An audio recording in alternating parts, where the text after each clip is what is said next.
Para saudara dan saudari yang Tuhan cintai, selamat pagi dan selamat bertemu lagi dalam Renungan Harian edisi hari Jumat tanggal 31 Juli 2020. Hari ini gereja merayakan peringatan wajib Santo Ignatius dari Loyola. Mengawali hari yang baru ini, kita hendak mendengar dan merenungkan sabda Tuhan.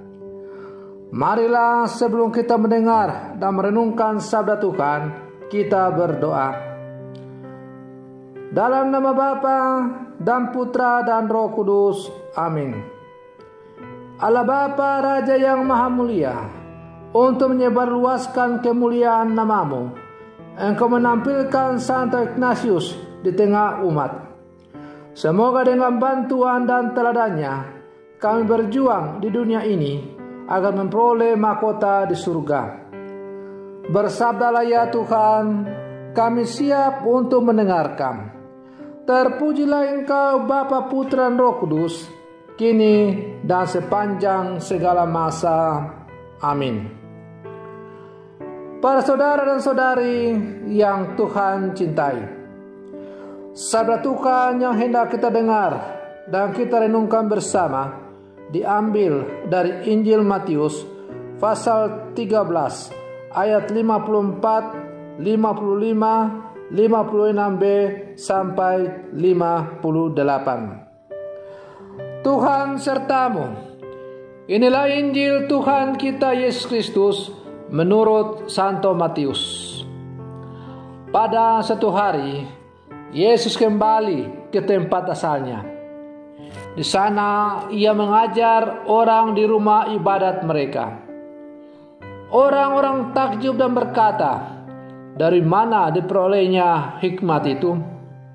Bukankah dia itu anak tukang kayu?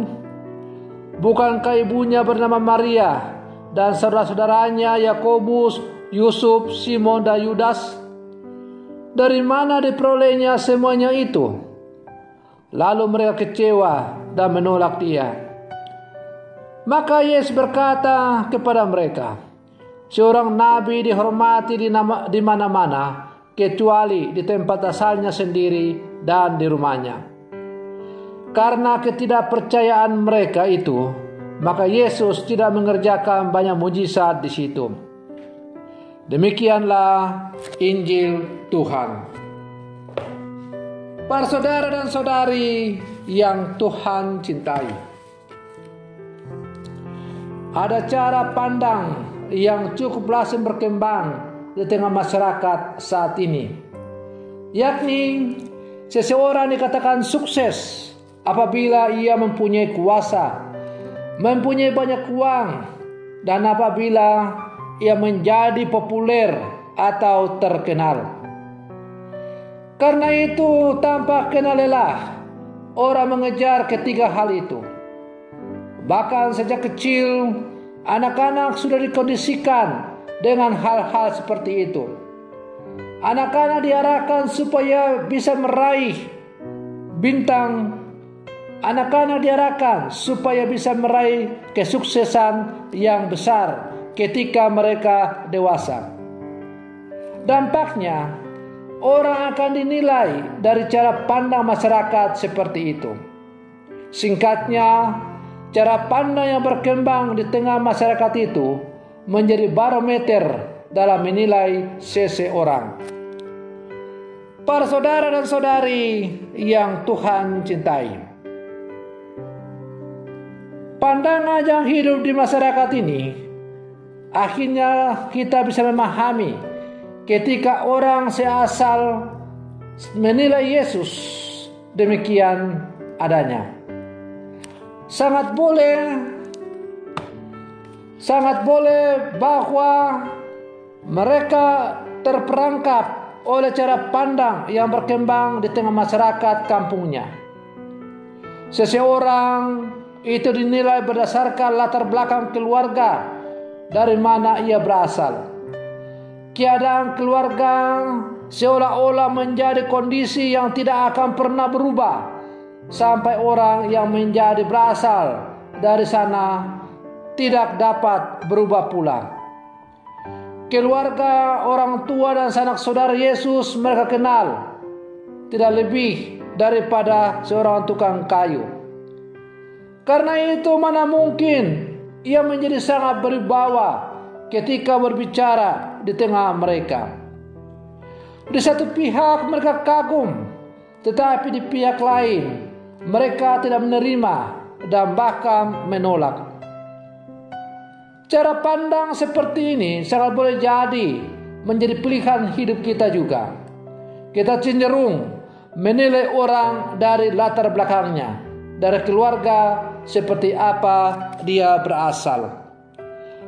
Para saudara dan saudari yang Tuhan cintai, sikap penolakan penduduk Nazaret terhadap Yesus, terutama bukan dalam bentuk menolak Yesus secara fisik atau pribadi, tetapi menolak untuk percaya pada Yesus, kepada apa yang ia wartakan. Mana mungkin anak tukang kayu, bukan turunan imam, bisa mengajar demikian. Itu tidak mungkin. Faktor yang membuat mereka sulit menerima diri dan pelayanan Yesus adalah bahwa Allah menyatakan kemuliaannya di dalam kesahajaan atau kesederhanaan manusia Yesus. Yesus tidak datang dengan kekuatan militer untuk menggempur musuh-musuhnya. Faktor ini juga menjadi batu sandungan dari zaman ke zaman, yaitu bahwa keselamatan Allah datang melalui keselamatan Yesus disalib. Bagi dunia, kayu salib merupakan lambang kekalahan. Karena itu, orang mengatakan salib bagi orang Yunani adalah kebodohan, salib bagi orang Ibrani adalah sebuah hukuman. Tetapi bagi orang yang sungguh percaya, orang beriman, salib adalah sumber keselamatan.